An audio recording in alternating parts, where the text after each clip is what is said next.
సంపూర్ణ కార్తీక మహాపురాణము 5వ రోజు పారాయణము. నవమాధ్యాయము. యమదూతల ప్రశ్నలకు చిరునవ్వు కలవారైన విష్ణుదూతలు ఇలా భాషించసాగారు. ఓ యమదూతలారా, మేము విష్ణుదూతలము. మీ ప్రభువు మీకు విధించిన ధర్మాలేమిటి? పాపాత్ములెవరు, పుణ్యాత్ములెవరు, యమదండనకు అర్హులైన వారెవరు? అవన్నీ విపులీకరించి చెప్పండి. విష్ణుదూతల ప్రశ్నలకు యమదూతలిలా సమాధానమియసాగారు. సూర్య, చంద్రాగ్ని, వాయురాకాశ గోసంధ్యలు, దశదిశా కాలాలు, దీనిని మానవుల యొక్క పాప పుణ్యాలకు సాక్ష్యాలుగా విచారించి వారిని మేము శిక్షిస్తాము.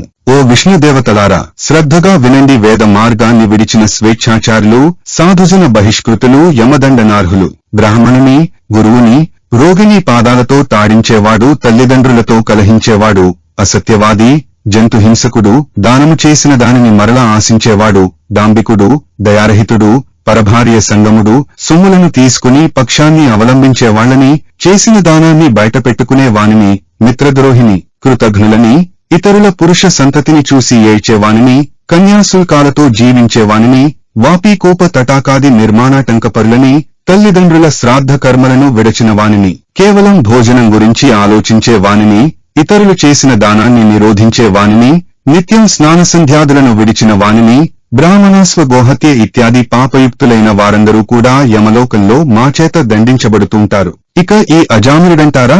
వీడు చేయని పాపమంటూ లేదు. బ్రాహ్మణ జన్మమెత్తి దాసీ సంగమ లోలుడే చేయరాని పాపాలు చేసిన వీడు మీ విష్ణులోకానికెలా అర్హుడు? యమదూతల సమాధానాన్ని విని విష్ణు పార్షదులిలా చెప్పసాగారు. ఓ యమదూతలారా, ఉత్తమ లోకార్హతకు కావలసిన పుణ్యాల గురించి మేము చెప్పేది కూడా వినండి. ఏ కారణము వలనగాని దుస్సంగమాన్ని వదిలి సత్సంగమములో కలిసేవాడు, నిత్యము దైవచింతనాపరుడు, స్నాన సంధ్యా జపహోమ తత్పరుడు మీ యమలోక గమనానికి అర్హులు కారు. ఓ యమదూతలారా, అసూయారహితులై, జపాగ్నిహోత్ర నిర్వాహకులై, సర్వకర్మలను సగుణ బ్రహ్మార్పణము చేసేవారు, జలాన్నగోదాతలు, విషోత్సర్జనాకర్తలు యమలోకాన్ని పొందేందుకు అనర్హులు. విద్యాదాత, గురువులు, పరోపకారశీలురు, హరిపూజాప్రియులు, హరినామ జాపకులు, వివాహ ఉపనయనాలను చేయించే వారు అనాథ, ప్రేత సంస్కారకర్త, వీళ్ళెవరూ మీ యమదండనలకు అర్హులు కారు. నిత్యము సాలగ్రామాన్ని అర్చించి తత్తీర్థాన్ని పానము చేసేవాడు, తులసీకాష్ట మూలికలను ధరించేవాడు, గుహాంగణాలలో తులసిని పెంచేవాడు, భాగవతాన్ని పఠించేవాడు, పూజించేవాడు, వినేవాడు, సూర్యుడు మేష, తుల, మకర సంక్రాంతులందుండగా ప్రాతస్నానమును ఆచరించేవాళ్లు, వీళ్ళెవరూ కూడా మీ యమలోకానికి అనర్హులు. తెలిసిగాని తెలియకగాని హరినామ సంకీర్తనమును చేసే వాళ్లు పాప విముక్తులవుతారు. ఓ యమదూతలారా, ఇన్ని మాటలెందుకు? ఎవడైతే అవసాన కాలంలో ఒక్కసారైనా హరినామ స్మరణ చేస్తున్నాడో వాడు విష్ణులోకానికే వస్తాడు. ఈ విధముగా సాగుతున్న యమ విష్ణుదూతల సంవాదానంతటినీ వినిన అజామిళుడిలోని జీవుడు తన శారీరక కృతదాసీ సాంగత్యాది పాపాలను తలంచుకుని దుఃఖిస్తున్న జీవుడు స్పృహామయుడై అచ్చెరువొందాడు. ఇదేమి ఆశ్చర్యం! ఆ నల్లని కత్తులను ధరించిన యమదూతలు ఏమైపోయారు? నేనీ వైకుంఠములో ఎలా ఉండగలిగాను? పూర్వజన్మ పుణ్యము కాకపోతే నా జిహ్వపై హరినామమెలా వచ్చింది? నాకీ వైకుంఠము ఎలా ప్రాప్తించింది? అని తనలో తనే అనుకుంటూ హరిస్మరణమును చేయసాగాడు. కాబట్టి రాజా, కేవల హరినామస్మరణమే అంతటి ముక్తిప్రదమైనది కాగా, హరి ప్రియంకరమైన కార్తీక వ్రతమును ఆచరిస్తే ఎంత పుణ్యం కలుగుతుందో ఊహించు అంటూ ఆపాడు వశిష్ఠుడు. నవమాధ్యాసమాప్త. దశమాధ్యాయము. జనక ఉవాచ. వశిష్ఠ, ఈ అజామినుడు పూర్వజన్మలో ఎవరు? ఏ పాపం వలన ఇలా పుట్టాడు? విష్ణుదూతల మాటలకు యమదూతలు ఎందుకు ఊరుకున్నారు? వాళ్లు యమునికి ఏమని విన్నవించారు? అన్నీ సవిస్తరంగా చెప్పు. వశిష్ఠ ఉవాచ. నీవడిగిన ప్రశ్నలన్నింటికీ ఒక క్రమములో సమాధానాలు చెబుతాను విను. విష్ణు పారిషదుల చేత తిరస్కృతులైన యమదూతలు తమ ప్రభువైన యముని చేరి ఇలా చెప్పసాగారు. యమదూతల ఆరోపణము, యముని ఉపదేశము. అయ్యా పాపాత్ముడును, దురాచారుడును, నిందిత కర్మాచరణపరుడు అయిన అజామిళుని ఎందలి జీవుని తెచ్చే సమయంలో విష్ణుదూతలు మమ్మల్ని అడ్డగించి అతనిని మానుంచి విడిపించి తమతో వైకుంఠానికి తీసుకుని వెళ్లారు. వాళ్లను ఎదిరించలేక మేమిలా రిక్తహస్తులమై వచ్చాము అని కింకరులు చెప్పినది విని రవంత క్రోధోద్రిక్తుడైన సమవర్తి తగిన జ్ఞానదృష్టితో సమస్తాన్ని అవలోకించినవాడై, కింకరులారా, కించిదపి పుణ్యవిహీనోపి ఆజామియుడనే పాపి అంత్యకాలాన హరి నామస్మరణమును చేయడము వలన సమస్త పాపాలను నశింపజేసుకుని విష్ణుప్రియుడై విష్ణుదూతల చేత తీసుకుని పోబడ్డాడు. తెలిసి తెలియక తాకినా దహించవలెనను కోరిక లేకపోయినప్పటికీ సమస్త జాతులను అగ్ని దహించునో అదే విధముగా దుష్టాత్ములై మహిమను తెలుసుకోలేకపోయినా ఆ శ్రీహరి యొక్క నామస్మరణమును చేసినంత మాత్రము చేతనే వారి సమస్త పాపాలు దహించబడి పోతాయి. ఇక భక్తి భావముతో స్మరించిన వారు కేవలము కైవల్య పదగాములే అవుతారు అంటూ సేవకులను ఎంతవరకు చెప్పాలో అంతవరకు మాత్రమే చెప్పి యముడు మరింత పూర్వాలోచన పరుడయ్యాడు. అజామిళుని పూర్వజన్మ. అజామిళుడు అతని పూర్వజన్మలో సౌరాష్ట్ర దేశములో శివార్చకుడుగా ఉండేవాడు. ఆ జన్మలో కూడా స్నానసంధ్యాచరణాది రహితుడు, దైవేతర చిత్తుడు, దైవద్రవ్యాపహరి అయి ఉండేవాడు. బ్రాహ్మణుడై ఉండి కూడా ఆయుధపాణియే దుష్టులతో స్నేహమును చేస్తూ తిరిగేవాడు. అర్చకుడై ఉండి కూడా వివిధాభరణ భూషితుడై స్వేచ్ఛావిహారాలు చేసేవాడు. బహుభాషీయే యవ్వనములో ఉండేవాడు. ఆ కాలానికి అదే గ్రామంలో ఒక దరిద్ర బ్రాహ్మణుడుండేవాడు. అతడు దరిద్ర పీడితుడై అన్నము కొరకే పట్టణములు, పల్లెలు తిరుగుతూ యాయవార వృత్తిని అవలంబించి ఉన్నాడు.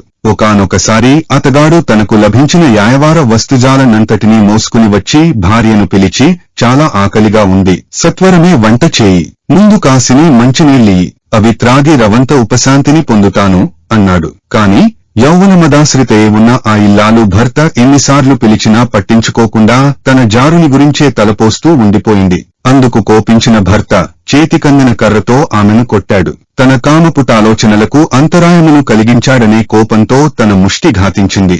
అడలి బడలి ఉన్న ఆ బాపడు అందుకే పటితాపంతో ఆమెను గృహాన్ని వదిలిపెట్టి గ్రామాంతరము వెళ్లి భిక్షాటనతో బతకసాగాడు. మగడు ఇల్లు వదిలి వెళ్లిపోవడంతో మరింత తెగించిన ఆ జారిని మగడు తెచ్చినవన్నీ సుష్టుగా మేసి, మగడిచ్చినవన్నీ అలంకరించుకుని, మగడు తెచ్చిన మంచి చీరను కట్టుకుని తాంబూల చర్వణము చేస్తూ ఒకానొక రజకుని ఇంటికి వెళ్లి ఆ రాత్రి తనతో సంభోగించవలసిందిగా కోరినది.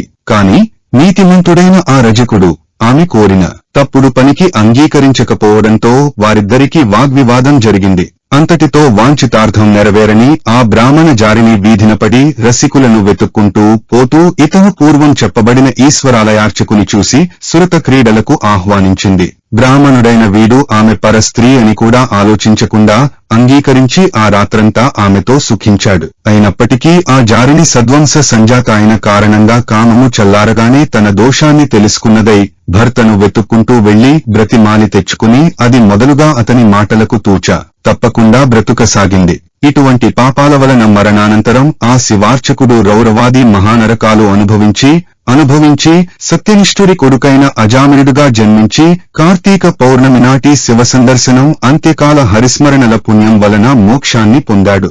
ఆనాటి శివార్చకుని జన్మలో ఇతనితో జారత్వం నెరపిన బ్రాహ్మణ జారిని కూడా కొంతకాలానికి మరణించింది. నరకానుభవమును పొంది కన్యాకుబ్జములోని చండాల గుహములో బాలికగా జన్మించింది. కాని ఆ పిల్ల తండ్రి గండాన పుట్టడం వలన వాళ్ల పిల్లను అడవిలో వదిలివేశారు. ఆ వనాంతర్గామి అయిన ఒక బ్రాహ్మణుడు బాలిక అరణ్యరోదన విని జాలిపడి తనతో తీసుకుని వెళ్లి తన ఇంటి దాసీకి పెంపకానికి ఇచ్చాడు. ఆ దాసీ దాని దగ్గర పెరిగిన ఈ పిల్లనే అనంతర కాలంలో అజామిళుడు దగ్గరకు తీసుకున్నాడు. మహారాజా, నువ్వడిగిన అజామిళుడి పూర్వగాథ ఇది. సమస్తమైన పాపములకు హరినామ స్మరణ కన్నా మించిన ప్రాయశ్చిత్తము మరొకటి లేదు. అది సాధ్యము కానప్పుడే ఇతరేతర ధర్మశాస్త్రాది ప్రోక్త ప్రాయశ్చిత్త కర్మలను ఆచరించాల్సి ఉంటుంది. జనక నరపాల, ఎవరి జిహ్వ హరిని కీర్తించదో, ఎవరి మనసు హరి చరణాలను ఆశ్రయించదో, ఎవరి చెవులు శ్రీహరి సంకీర్తనలను ఆలకించవో వాళ్ల పాపాలు ఏ విధముగానూ కూడా నశించే అవకాశము లేదు.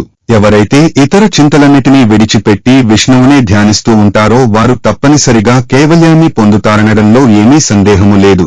మోక్షాసక్తులను మురహరి స్మరణ ఏ విధంగా సూక్ష్మ మార్గమో అదే విధముగా కార్తీక ధర్మాచరణమనే సూక్ష్మ మార్గము కూడా మహోత్కృష్ట పుణ్యప్రదాయిని పాతకాలను పారదోలుతుంది. పాపాలను నశింపచేసే శక్తి ఈ కార్తీక వ్రతాచరణకు మాత్రమే ఉండడము వలన ఎవరైతే ఈ దివ్యవ్రతాన్ని ఆచరించరో వాళ్లు నరక ప్రాప్తులవుతారని తెలుసుకో.